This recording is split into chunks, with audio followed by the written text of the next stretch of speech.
Hello, my friends. Welcome to the channel. I am Nicole, and I live here in India. And today I'm with my special good one and only, mostly good friend, Laurence.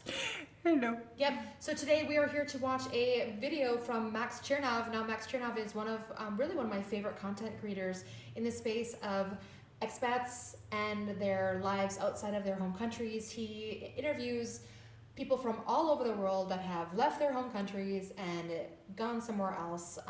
Or I think like this gentleman, he actually was born and raised in India as an American, like my kids. And I mean, yours are French, born and raised here.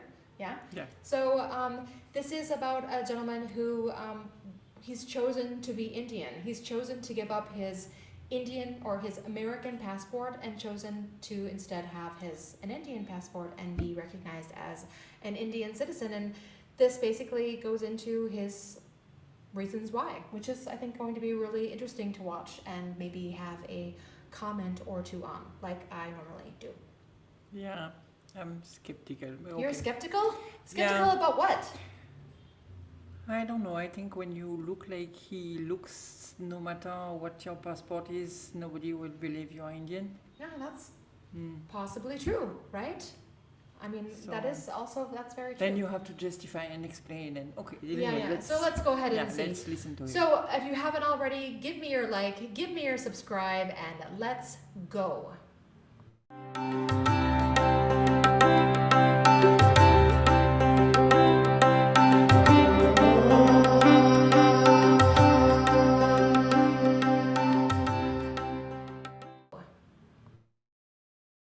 Here's this document called an American passport. I don't want it. I want to become an Indian citizen. Meet Jamie. Born and raised in India to American parents, he studied in the US. But when it came to passports, he chose Indian over American. Sometime later, Jamie left a corporate career to pursue journalism, acting, and YouTube. He shared why he chose India over America for life, what growing up white in India really felt like, and what shocked him most in America after living in India. I'm Max Chernov, your insider to Immigrant Life. Chalo. तो दोस्तों, America में 6 साल बिताकर मेरे लिए वापस India आना एक बहुत ही इजी डिसीजन था, क्योंकि मैंने यहाँ पे जन्म लिया था। जो इंडियन कल्चर है, जो इंडियन लोग हैं, जो खाना है, जो पीना है, मैं उस सारी चीजों से वाकिफ था। सो मेरे लिए बहुत ही इजी डिसीजन था अमेरिका को छोड़ के वापस इंडिया आना। I just said, as a person who understood to a certain level the American culture, having spent 6 years there, it was not that difficult for me to say goodbye to that life, because I was going back to the country of my birth, a country which I could identify with, the culture, the people, the food. So it just made my life, my decision very easy. Jamie, your story is like fascinating. It's very unique. I mean, do you know any other like white people with Indian citizenship? There are literally two I can think of, but for the benefit of your audience, when my parents and my mother also spent a lot of time in India growing up, when they were growing up, it was actually not that uncommon as it is now, because you understand a lot of missionaries, Americans, British, Australians, Canadians, New Zealanders, you name it, they were coming there. So if maybe not all of them came as far back as my father's family did, but if you imagine a lot of white people, Americans, Brits, Canadians, Australians, born in India, speaking Hindi, so when they grew up, my mom and dad, it was not that uncommon. But yes, definitely, I don't know anybody else from that generation who stayed back and also who got Indian citizenship. My father was in his mid 20s, I believe, when he realized that look, he was unique, as you've also pointed out, and that uniqueness was that he could not identify, he could not connect with the America of his family, the America of which he knew things. He had all his relatives there. They would go back every 5 years for something called furlough. But that inability to connect with his home country was what made him literally walk into the American consulate in Mumbai in the 70s and say, here's this document called an American passport. I don't want it. I want to become an Indian citizen. I don't have proof, Max, but I would say he's probably the first American person to say, here's an American passport, and I don't want it. And then me being born here as well, I also had a choice. I went for the Indian passport. All of my relatives on my family side have at some point spent time in India. A lot of them were born here, but nobody gave up their US citizenship. They all kept it. A lot of them still come every year. A lot of them still spend half the years, be it Goa, be it Missouri. But apart from my father and I, nobody actually has an Indian passport. So very unique indeed. Yeah, very unique. And you couldn't keep both passports, No, right? India still does not recognize dual citizenship with the US. And the way the US is going now under Donald Trump, I don't see it happening for a long time, to be honest with you. And by birth, you could choose either to become American or Indian.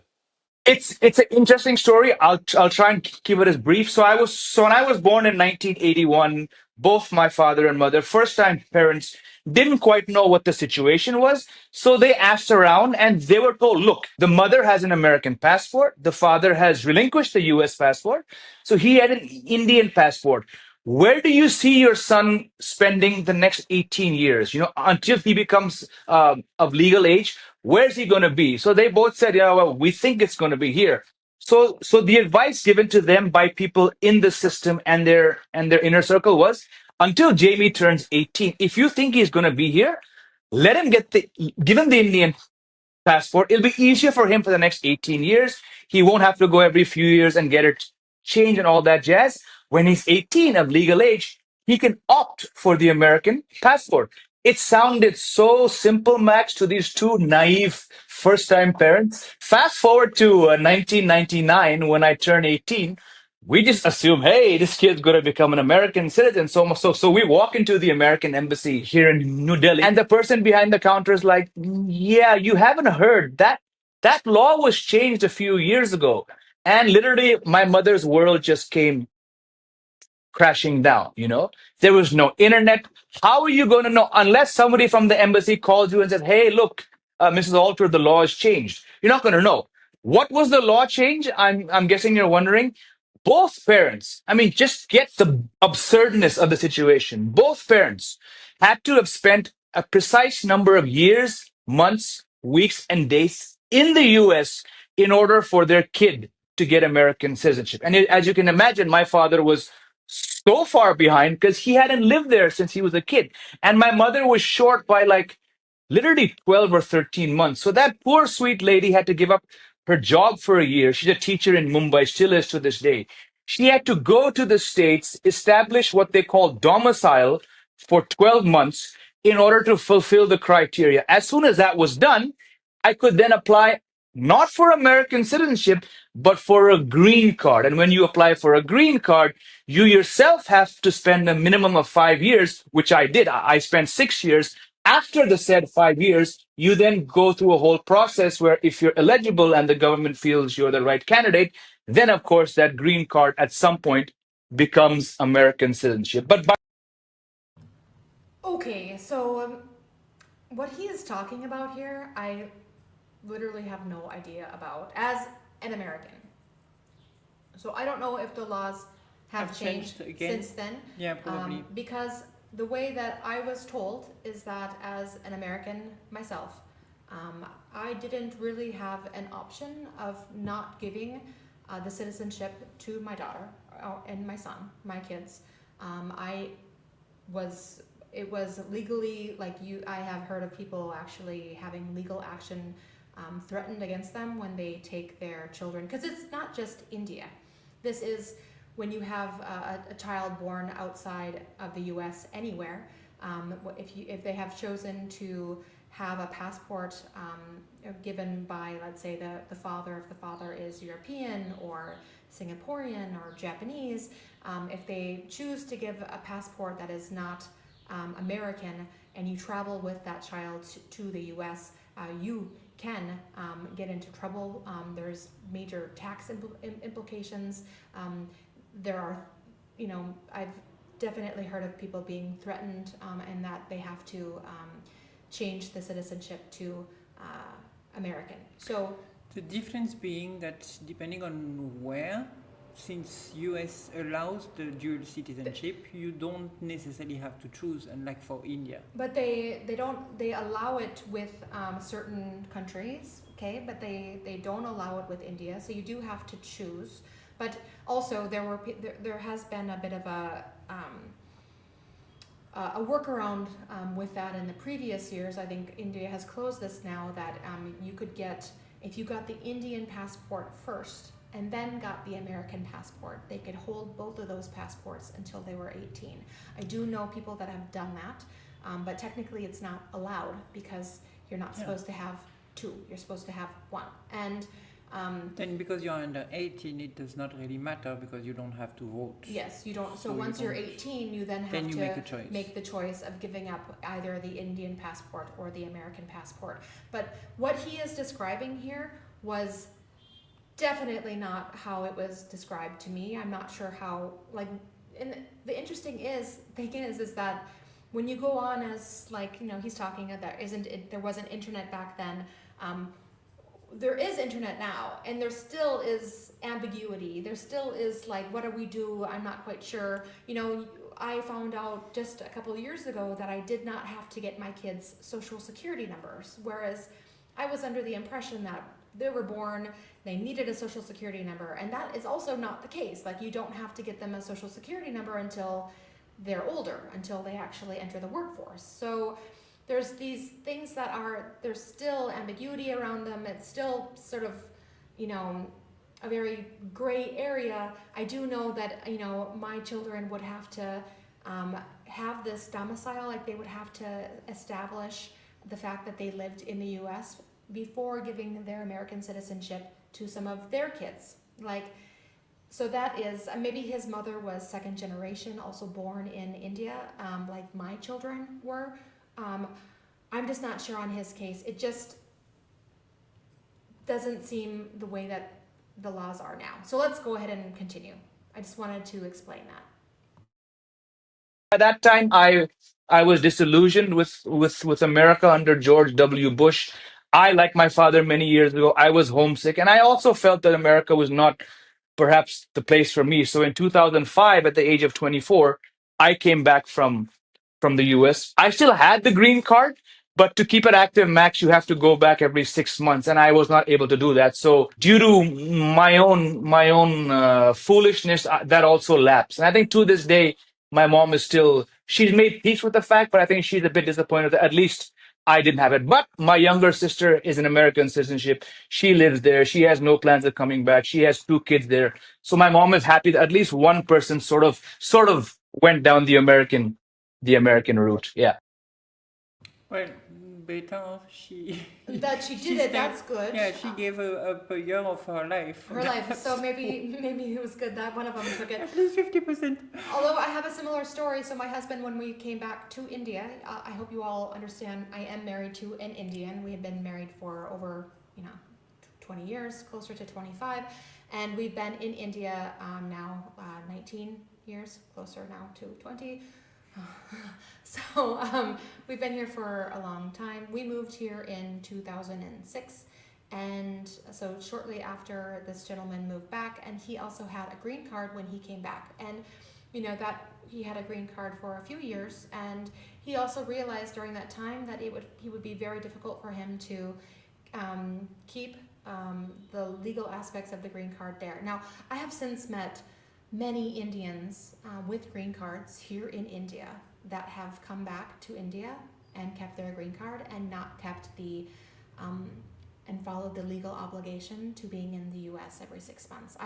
I've seen that, and the fact is that the government itself doesn't have enough people checking this, and maybe under Trump they I will was going to say start exactly checking that. this They have less and less because- people at the same time to check that. Yeah, and now they have less and less, but this will be something that I think they come back and start to look at. There is a high focus on India and Indian immigration, and I really think that those people that have green cards that have not maintained that 6-month mark, they'll lose that green card, and then not only that, they will then be probably properly banished from ever applying again and even getting regular visas. It'll come back and bite them in a very bad way. I believe and foresee that happening. We'll see if it does happen. let's continue. Yeah. How's you growing up in India? Do you remember a moment when you like, oh, why I look like different from other kids? Many, many, many, many times. And it's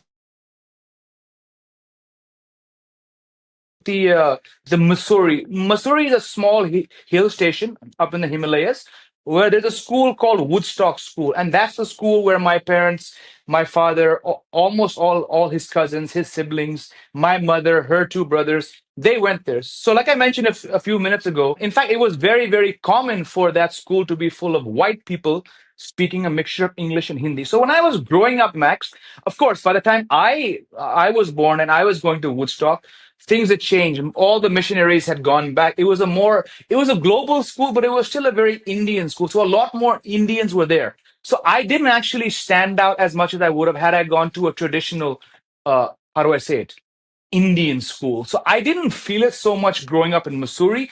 But then when I came to Mumbai, a lot less white people in our circle. What age were you? I did 3 stints at that school. My first time I was in grade one, so I would have been what, like 5, and then second time in grade 5, and then middle school. So I think if we focus on middle school, that's grade 6, 7, 8, which are the teenage years. Those were rough because I sort of felt like I stood out more because yes, this was an American school, an international school, but there was nobody like me. There was nobody else with my sensibilities. They were all white kids. They were all black kids. They were all Chinese kids, Korean kids, Middle Eastern kids. But none of them really felt at home in India. And here I was. I spoke Hindi. I ate Indian food. But then when I rocked up Monday to Friday at that school, the same school, mind you, that my mother started, I got looks from people. I got looks from the people who I sat with, just because they're like, "But you look like us, but you're not." So I think had I got more of the looks from the average Indian on the road, which I got, but it was a very weird feeling to get looks from people who I thought were my friends. It wasn't necessarily like a bad thing, but it was a weird thing. And I mean, we've all been teenagers. I think that's the toughest years for everyone. Your body's changing, you're changing hormones. So those 3 years were really strange for me. I remember I told my parents towards the end of middle school, I said, you know what? Just get me out of here. Just pay what you have to. Get me back to that boarding school in Missouri. Get me back to Woodstock. I just felt less judged when I was there. And they agreed. So I spent my last 4 years of school at Woodstock in an environment where I just felt at home. But of course, when I left the school campus, when I walked into the main market, the main bazaar to order food, to order a Coke, a Diet Pepsi, samosa, Chinese, whatever it is, and I speak in Hindi, I was getting looks, and I still do. So So about the schooling, and he brings up a good point. We had children here, and we could have put them into a regular Indian school. We decided not to. Our kids go to an international school, and I did that for this reason. I wanted them to be able to feel comfortable. I wanted them to see kids that were like them, that were different. And I think for the most part that really worked well for us. But I've heard, I have friends that have kids in traditional local schools, and they've had great experiences. I've also have friends that You had didn't. very bad experiences. Yeah. Their kids were bullied and shamed, and because they were generally much lighter than the kids that went. They had a foreign mother, and you know. So I've seen it both ways. I've seen it work, and I've seen it not work. And we just decided that we weren't going to try. I wanted, and he, my husband did to agree. When we settled down here in India, one of the things that I was really firm on was that I wanted my kids to go to an international school, and I think that it turned out for the best. Yeah, there is also a cultural part which is important. It's not necessarily that they are bullying, it's this cultural difference because you're coming from somewhere else, or your family is coming from somewhere else. So Yeah. what you see is different, what you are exposed to is different. And then there is this miscommunication or incomprehension, uncomprehension, or whatever. Yeah. Between your friends and you, which makes you feel like Different. you're not at your place. Yeah. And that's what happened to most of the people I know who've made that choice. Yeah. So interesting. Probably, I mean, if I'm honest with you, probably a day doesn't go by like you've been to India, you've seen the rise of a lot of these online home delivery. There's Swiggy, there's Zomato, you know. So if I'm ordering groceries or I'm ordering food a couple times a week, the guy who rings the bell, he doesn't assume that the door is going to be opened by a white guy who says to him, "Thank you very much. Have a good day." You know. So I get that a lot, but it doesn't bother me nearly as it did before. Like I said, when I was a teenager and everything. I think everything seems to piss you off when you're a teenager, but definitely being stared at, being asked the question, "Oh, how do you speak Hindi? Are you actually speaking Hindi?" Nowadays, because we spend, and you know about this, we spend so much time in front of the camera making videos, and it's the day of AI. A lot of people actually believe that when they're seeing me in a reel or in a YouTube video, this is AI. And I keep saying, look, AI is good, but AI cannot be this good, you know? So, yeah. When you had like when you were a teenager, you had this looks, but then okay, you start talking with people like with locals, you start speaking Hindi, and then the attitude will change, I guess. Absolutely, absolutely. And it's a very good question you've asked. It changes immediately and it changes to one of familiarity, acceptance. You know, I mean, you've been to India. You know, India's extremely accepting on so many levels to foreigners. But when they realize that this guy we're talking to, interacting with, he's actually not a foreigner, he's one of us, boom, whatever awkwardness, whatever, it's not hostility, it's just the awkwardness they had or the doubts they had about this guy, it falls, and then it's like boom. And I keep saying, you see, but again, I have to understand, I look like you, I don't look like the average Indian, right? So I can understand this point, but it doesn't just translate for him in the fact that they accept him because he's speaking Hindi or that they see that he's one of them. It's also, I see it myself based on time. Like when people come to understand like how long I have been here, there is like an immediate like, oh my gosh, you are really, they say I'm Indian on the inside, and and that I have that. There's an immediate, more acceptance, than there already was before. It's, as he says, Indians are very accepting, but once they find out that I have been here for so long, that I have kids here, that my kids, I don't speak as much as I should in terms of Telugu and Hindi and things, but my kids speak Telugu. Once they find that out, that I'm not just a visitor, that I'm here for forever, that level of acceptance it's even more, it's even greater. Yeah. Yeah. Yeah. Understand where that inquisitiveness came from Indians. Yeah, And then when you finish high school in India, you went to the US, right? I did a 3.5 year course there, and I'll tell you, it's nothing new. I've said this before to people. It was actually as bizarre as it was, here. Because look, and this, I think this is what actually shaped, Max, my decision to come back. We've ticked off the fact that I'm unique, rare, whatever you want to say it, right? I had a choice. Do you want to be stared at? Do you want to be looked at? Do you want to be questioned in India, where you were born and raised? Or do you want to be stared at, questioned, looked at, whatever? In America, which has a lot of things going for it, it's the land of opportunity, it's the land of milk and honey and all that good stuff. I'm talking about 25 years ago. But you're gonna stand out, and by stand out with my accent, it's a strange one. It's not necessarily a full-blown Indian accent. It's definitely not American. It's not British, but Indians can pick it up. The average American, I'm really sorry for making a judgment here. The average American, Max, they still can't figure me out. So be it Starbucks, be it Panera Bread, be it any restaurant, to this day, when I go and I ask for a latte or I ask for a sandwich or I ask for anything, right? Sorry, what? Can you say it again? So can you imagine having to do this time and time again? So I've been asked, are you Dutch? Are you Scandinavian? Are you Russian? Are you Scottish? Are you British? And I just laugh because I know what a Russian accent sounds like. I know what a Dutch accent sounds like. I know what a Scottish accent sounds like. I know what an English accent sounds like. And I don't have that. You're talking to me. I don't have any of those accents. But to hear this, a dozen and a half times a week in the US. I said, you know what? Screw this. I'm going back to India. I can explain myself in a much quicker time to the average Indian, and they'll accept me within 3 minutes as compared to the US. So it was a fantastic, fun 6 years.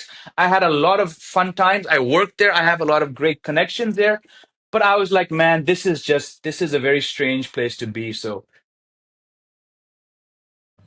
So that's interesting. My kids do not have this problem. My kids sound just like me.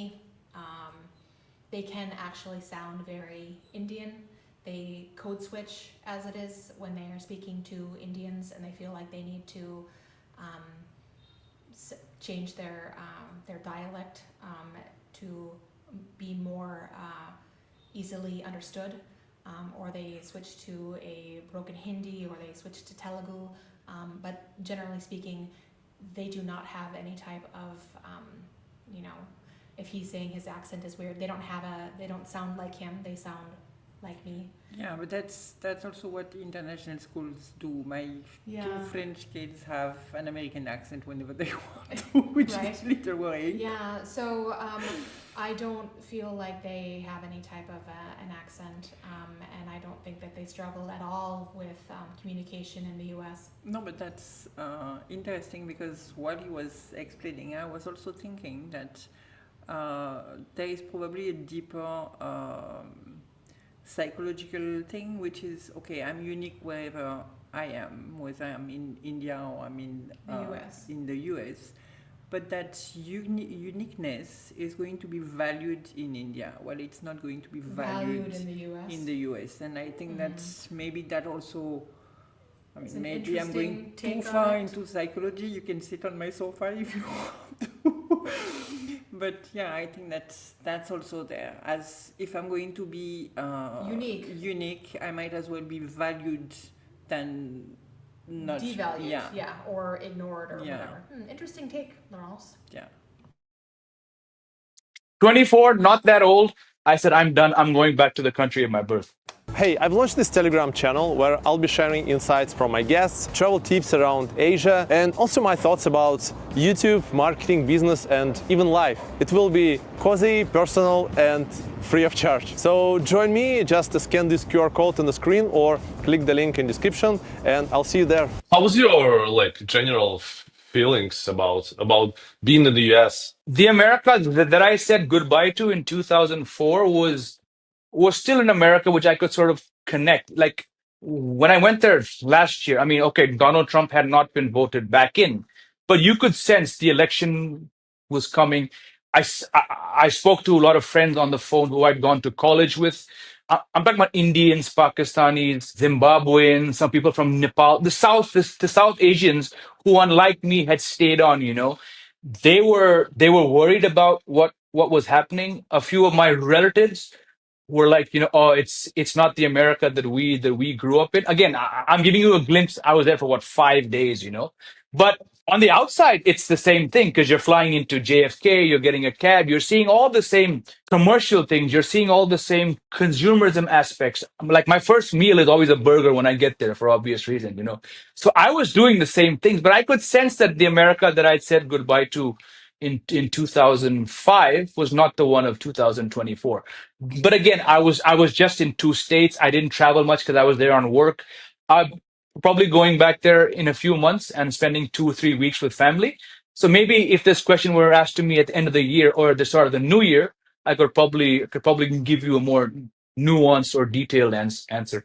This consumerism thing that you mentioned. Like I talked to my buddy, he lived in Singapore before, American guy, my good friend. Then he moved to Dublin, and then we talked recently, and they just came back from the US, and he said like it's so strange. Everything is you go to Walmart and you can buy anything possible. Like there are millions of sorts of anything. So the consumerism is just in your face there.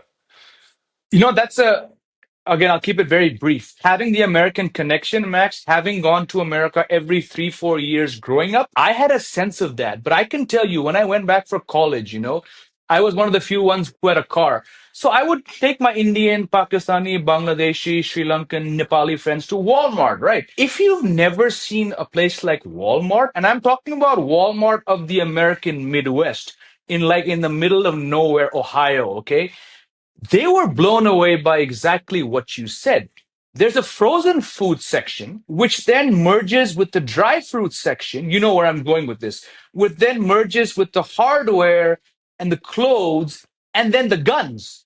So a father can be buying a gun, and 2 aisles down, he could be buying like a toy fish or a toy Superman for his kid. So if you've not seen that, that sense of American consumerism can really blow your head.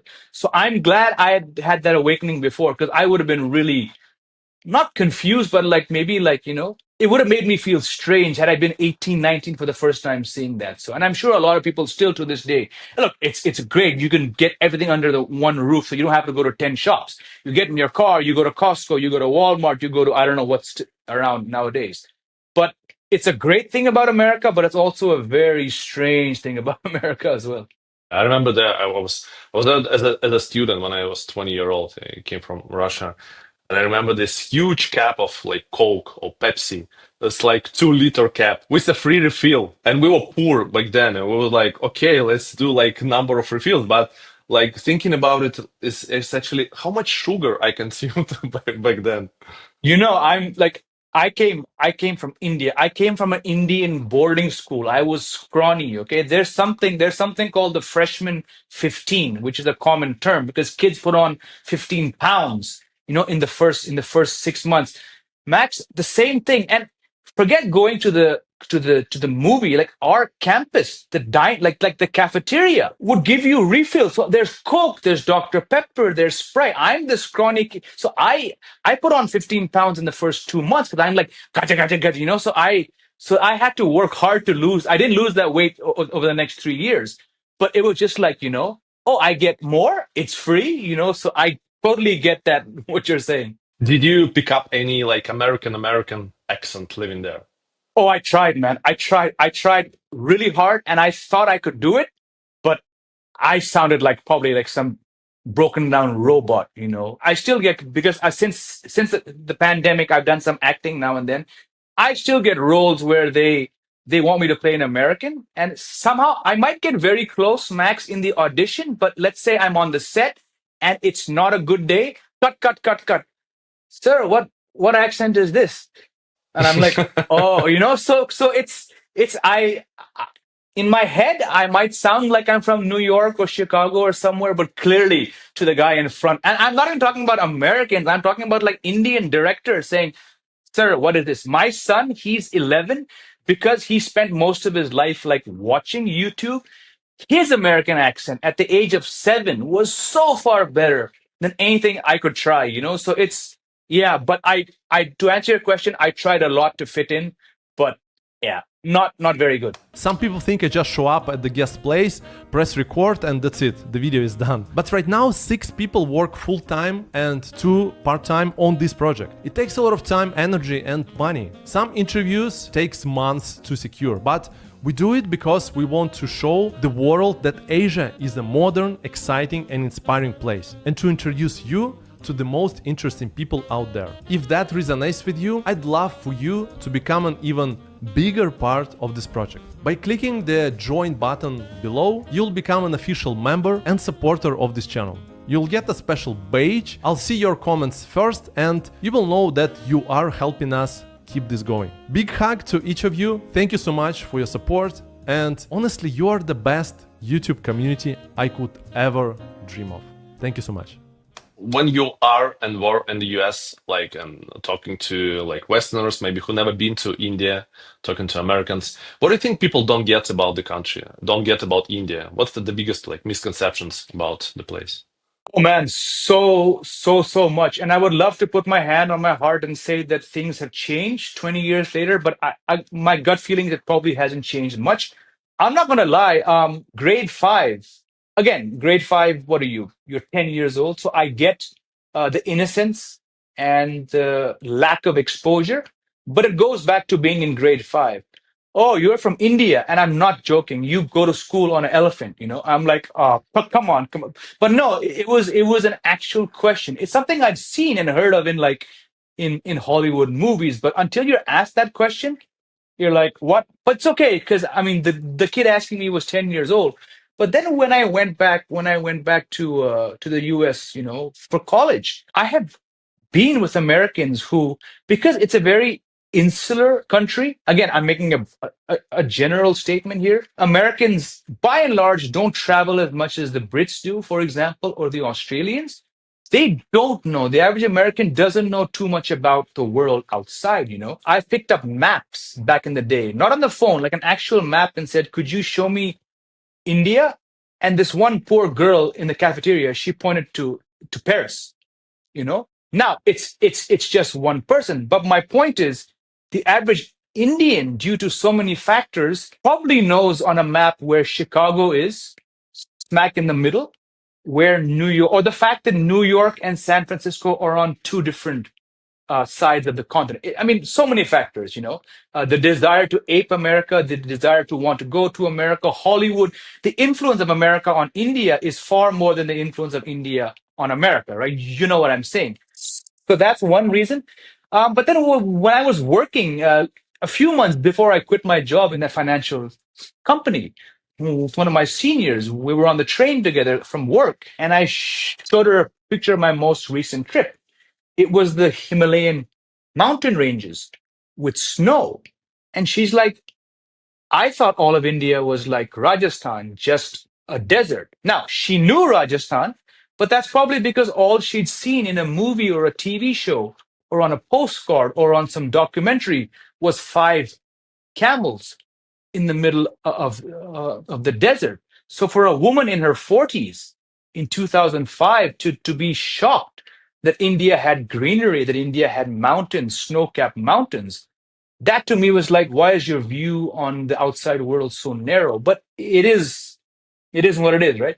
To your like personality, do you feel like 100% Indian, or like it's, I don't know, 70% Indian and then 30% American because of your roots and because of your experience in the US? I would say, again, I've never had to give it a percentage. I would say 70% Indian, and the other 30% is because I don't think in Hindi. I still think in English. Now, whether you want to call that American or whatever, I leave that to interpretation. But let's just say it's 70% Indian because of how I speak, the people I'm interacting with, the kind of people that I make videos for, the kind of people that I've worked with when I was doing mainstream media. I would say 70%, but still, because of the upbringing, because of the memories of going to the US as a kid, and you know, McDonald's, Walmart, Toys R Us, all those big, great, greedy American things. So I think probably I would say 70-30 would be a safe ratio to give you. Yeah. I have a lot of Indian friends who in many ways wanted to be more American than I did, and they went to America with a certain vision that they were not going to come back. They were going to pick up that American accent that you mentioned earlier. They were going to embrace the American culture. They were going to do whatever it took, because it's a big investment for the average Indian family to send a child to America for higher education. You don't just send them there, you know, hey, get a degree and come back. The average Indian dream of the parent is that that kid stays on.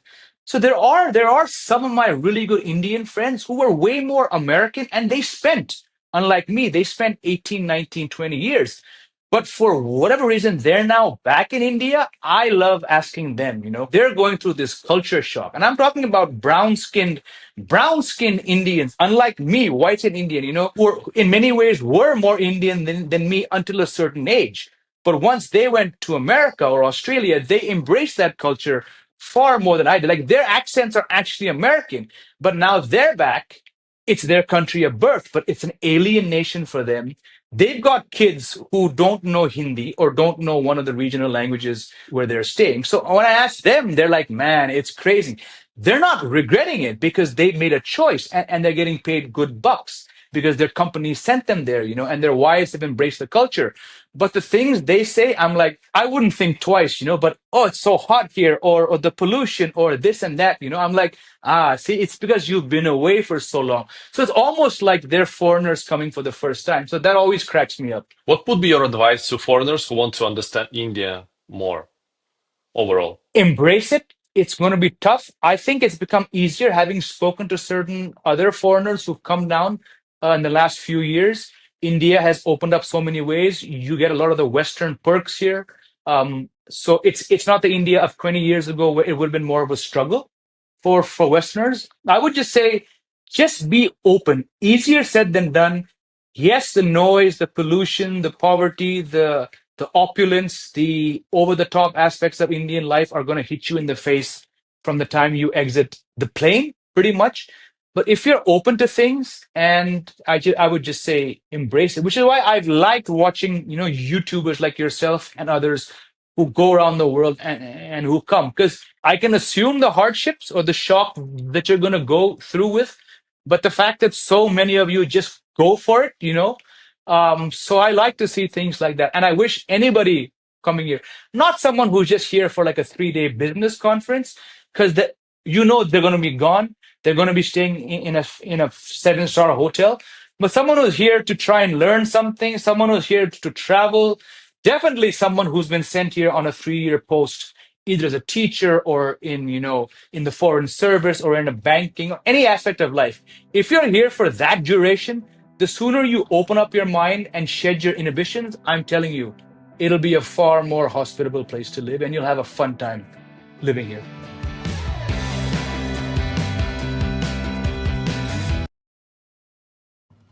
Interesting. Yeah. What do you think? Shed your inhibitions, open your mind. Yeah, I think that's definitely the minute you arrive here. If you decide to open up and go and meet people, you are going to Have a better experience. have a better experience of India than if you stay in your gated Bubble. community and Yeah. and shop and watch your American TV, French TV, whatever. Yeah, I have to agree. I mean, I think it's for anybody that's coming over here for an assignment. But I mean, it's not just here. It's like when you leave your Yeah, home country, Definitely. wherever it is you're going, you have to make yourself open to the experience and embrace it. I think I have met a lot of people that have loved living here, but I've also met a lot of people that hated it. But the ones that hated it thought they were gonna hate it right away. Like they didn't want to try it. They didn't want to be here. They didn't want experience. They came with a very closed, negative mindset initially. So they had a really negative time. And yeah, the ones that have loved it, they were open to it. They wanted to be here. They wanted to explore. They wanted to try new things. And those people really, really had a much better time. For me, I don't necessarily think that it's people who thought they would have a bad experience. But I always say to whoever wants to come here that there are only two ways: either you like it or you hate it. But you don't come back to France or wherever and say, yeah, I went to India. Okay. No, it's either I went to India, it was fantastic, or I went to India and it was horrible. It's never just. Yeah, it is sort of one or the other when it comes, at least to India too. Yeah. Like it is a love it or hate it type of a situation. But I have met people that have hated it, and I think though I had met them, the ones that I know, early on in their experience here, and I could already tell like they didn't want to be here. They weren't open to it, so they hated the entire experience. I don't think I've ever met anyone that was really open to it that ended up hating India. Yeah. So it was an interesting discussion. I wonder what my kids will do when they turn 18. They will have the option of becoming Indian citizens. I know my husband has his fingers crossed for at least just one, maybe one of them will choose. 50%. Yep. For his family. Yeah, I honestly don't have a preference. For me, I really thought that I legally had to. And in regards to traveling with my children, it just made it easier. We were not going back to the U.S. every 5 years. We went back to the U.S. every year. And I could not envision having to get visas for my kids every year and having to worry about that. That would have just been a nightmare. And just dealing with the Indian visa on this side was difficult, and the passports, and it has been really a difficult time, and I'm so looking forward to when they're 18 and I don't have to worry about it anymore. Yes. Excellent. All right, so people, that is it. If you have a comment or suggestion, please put it in the comments below. I'd love to hear from you. If you have a recommendation, again, leave it. I take recommendations. We watch videos all the time that people have recommended. If you haven't already, give me that like, give me that subscribe, and as always, we love you, and bye-bye. Bye. Bye.